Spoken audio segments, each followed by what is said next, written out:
तत्वचिंतन श्री गुरुदेव दत्त श्री स्वामी समर्थ। तुम्हा सर्वांचं आपल्या स्वामी शक्ती या चॅनलमध्ये मनापासून स्वागत आहे।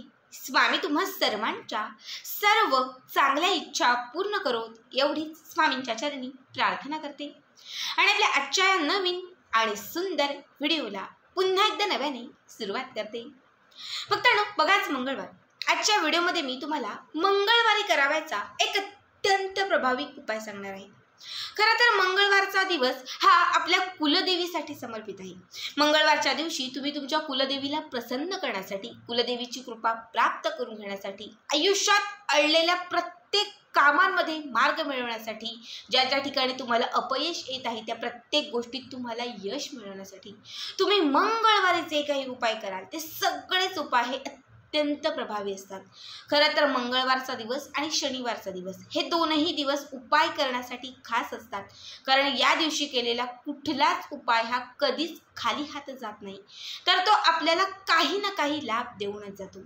बघा, आजच्या व्हिडिओमध्ये मी तुम्हाला एक अत्यंत प्रभावी उपाय सांगणार आहे, जो उपाय केल्याने क्षणात तुमच्या आयुष्यात ज्या ज्या गोष्टींमध्ये तुम्हाला अपयश येत होतं त्या प्रत्येक गोष्टीत तुम्हाला यश येईल।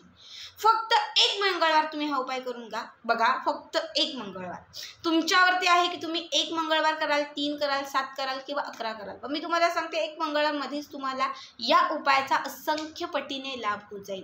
बघा, आपली जी कुलदेवी माता आहे ती आपल्यावरती प्रसन्न असणं खूप महत्त्वाचं आहे। आता कुलदेवी म्हणजे काय, तर आपल्या कुलाचं रक्षण करणारी, आपल्या कुलाचार जो आहे तो पुढे नेणारी, आयुष्यामध्ये कुलदेवी प्रसन्न असणं हे खूप महत्त्वाचं आहे। तुम्ही बाकी सगळ्या देवांची सेवा कराल, बाकी सगळं काही कराल, पण जर कुलदेवीला तुम्ही विसरून गेलात तर आयुष्यात तुम्हाला कुठलंच सुख मिळणार नाही।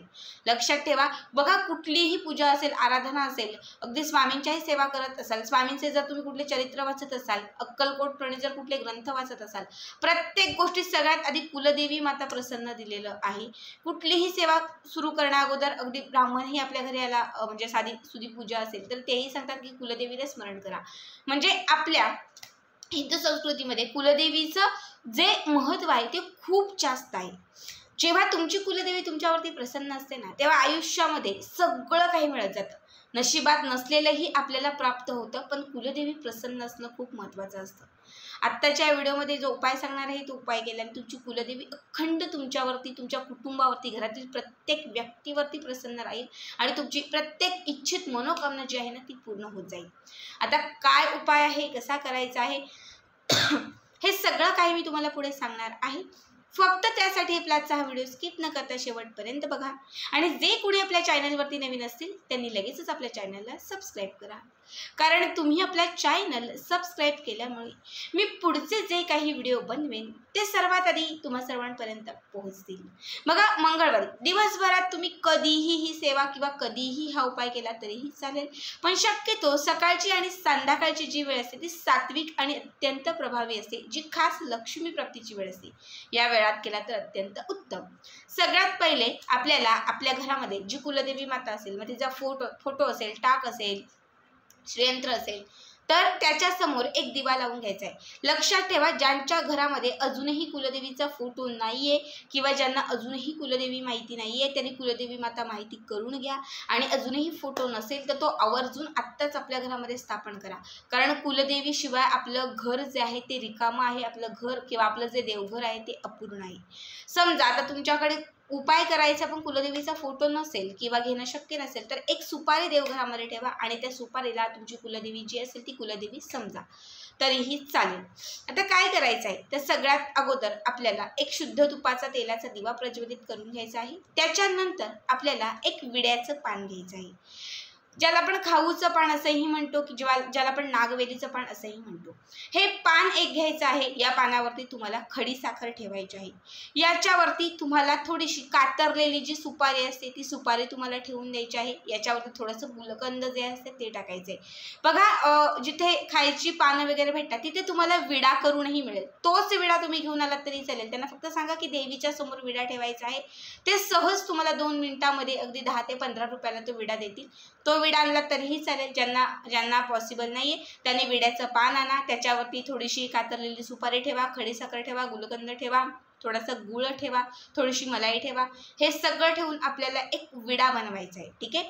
हा विडा तुम्हाला एखाद्या चांदीच्या वाटीत ठेवायचा आहे. आता तुम्ही सांगाल काही ताई आम्ही दुसरी वाटी घेऊ का, काचेची, पितळेची घेऊ का? लक्षात ठेवा, या उपायासाठी चांदीच्या वाटीतून जी सात्विकता बाहेर पडणार आहे किंवा ज्या सात्विक लहरी तुमच्यापर्यंत पोहोचणार आहे त्या दुसऱ्या वाटीतून किंवा दुसऱ्या धातूतून नाही मिळणार. म्हणून चांदीचंच भांडं घ्या. ताट असेल, वाटी असेल, चमचा असेल, जे काही असेल, शेजारच्या पाजारांचं कोणाकडे असेल त्यांच्याकडून घेतलं तरीही चालेल, पण चांदीचंच भांडं. आणि त्या चांदीच्या भांड्यामध्ये तुम्हाला हा विडा ठेवून द्यायचा आहे. त्यानंतर विडा ठेवल्यानंतर तुमची जी इच्छा असेल ती इच्छा पूर्ण होण्यासाठी, आयुष्यातील संकटांचा नाश होण्यासाठी तुमच्या कुलदेवीला तुम्हाला विनंती करायची आहे किंवा साकडं घालायचं आहे. त्याच्यानंतर तुम्हाला काय करायचं आहे तर एका छोट्याशा मातीच्या पंटीमध्ये किंवा एखाद्या छोट्याशा भांड्यात ज्यामध्ये तुम्ही कापूर जळता त्याच्यामध्ये तुम्हाला 2 ते 4 कापराच्या वड्या घ्यायच्या आहेत आणि सोबत तुम्हाला त्याच्यामध्ये लवंगा घालायचे आहेत. कापूर प्रज्वलित करायचा आहे. कापूर प्रज्वलित झाल्यानंतर त्याच्यामध्ये घातलेले लवंगही प्रज्वलित होतील, लवंगही तडतडायला लागतील. जसे लवंग आणि कापूर पेटायला लागतील तसं तुम्हाला तुमच्या कुलदेवीची आरती करायची आहे. आता कुलदेवीची आरती माहिती असेल तर आवर्जून ती करा किंवा मग तुम्ही माता लक्ष्मीची कुठलीही आता आरती, महालक्ष्मीची आरती असेल किंवा दुर्गट भारी असेल, जी कुठली माता लक्ष्मीची आरती असेल ती माता लक्ष्मीची आरती म्हटली तरीही चालेल. माता लक्ष्मीची तुम्हाला आरती करायची आहे. हे करून झालं की त्याच्यानंतर काय करायचं, जो विडा आपण माता लक्ष्मीच्या समोर जो विडा आपण आपल्या कुलदेवीच्या समोर ठेवला होता, म्हणजे जो विडा आपण तिथे देवघरामध्ये ठेवलेला होता, तो विडा तुम्हाला घरातल्या सगळ्या सदस्यांना नैवेद्य स्वरूप समजून किंवा प्रसाद स्वरूप समजून तुम्हाला घरातल्या सगळ्या व्यक्तींना तो थोडा थोडा ग्रहण करायचा आहे. आता घरातील एखादा व्यक्ती खूप आजारी असेल, कितीही काही केलं तरी त्याचा आजार संपत नसेल, तर त्या व्यक्तीला स्पेसिफिक तुम्ही तो विडा अख्खा खायला दिला तरीही चालेल. घरातील एखाद्या व्यक्ती खूप कलह करत असेल, एखाद्या व्यक्तीच्या डोक्यावरती काहीतरी परिणाम झाला असं तुम्हाला वाटत असेल, सतत तो क्लेश करत असेल, सतत घरात भांडणं करत असेल, तर त्या व्यक्तीला स्पेसिफिक तुम्ही हा अख्खा विडा खाऊ घातला तरीही चालेल. किंवा घरातल्या सगळ्या व्यक्तींनी थोडा थोडा हा विडा खाल्लात तरीही चालेल.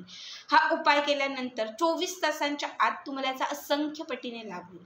बघा, हा जो विडा आहे, हा विडा जेव्हा तुम्ही अभिमंत्रित करून जेव्हा तुम्ही हा ग्रहण कराल तेव्हा साक्षात आपली जी कुलदेवी आहे त्या कुलदेवीचे सगळे आशीर्वाद तुमच्यापर्यंत पोहोचतील. कुलदेवी माता खरं तर जेव्हा तुम्ही हा विडा मंगळवारच्या दिवशी तिला अर्पण कराल, ज्यांची आता कुलदेवी मंगळवारचा म्हणजे ज्यांच्या कुलदेवीचा वार मंगळवारी आहे त्यांनी मंगळवारी करा, ज्यांच्या कुलदेवीचा वार शुक्रवार आहे त्यांनी शुक्रवारी करा, ज्यांच्या कुलदेवीचा वार अजून दुसरा कुठला असेल तर त्यांनी तेव्हा केला तरी चालेल. आता आमची तुळजाभवानी माता आहे, आमच्या देवीचा वार मंगळवार आहे, त्यामुळे आम्ही ह्या ज्या काही सेवा आहेत त्या मंगळवारी करतो.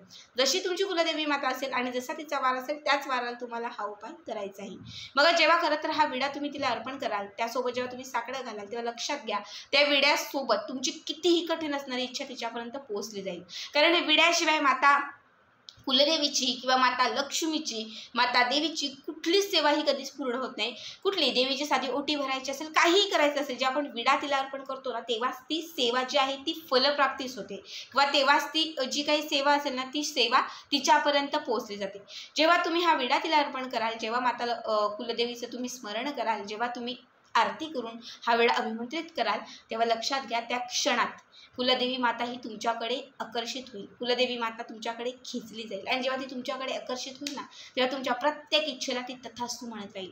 अभिमंत्रित केलेला हा विडा जेव्हा तुम्ही ग्रहण कराल किंवा घरातल्या सगळ्या व्यक्ती जेव्हा हा ग्रहण करतील तेव्हा तुमच्यामध्ये असलेली नकारात्मकता, बाधा, इडापिडा सगळं संपेल. जर तुम्हाला आळस येत असेल, काहीतरी डिप्रेशन असेल, सतत मनात विचार येत असतील, म्हणजे अशा काही गोष्टी असतील तर त्या सगळ्यातून तुम्हाला मुक्तता मिळेल आणि तुमच्या आयुष्यामध्ये सुख, समृद्धी, ऐश्वर्य हे सगळं काही तुम्हाला प्राप्त होईल.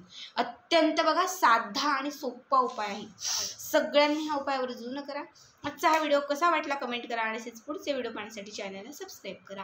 भेटूयात पुन्हा एकदा अशाच एका नवीन सुंदर आणि छान व्हिडिओमध्ये. तोपर्यंत सर्वांनाच धन्यवाद. श्री स्वामी समर्थ. जय जय स्वामी समर्थ.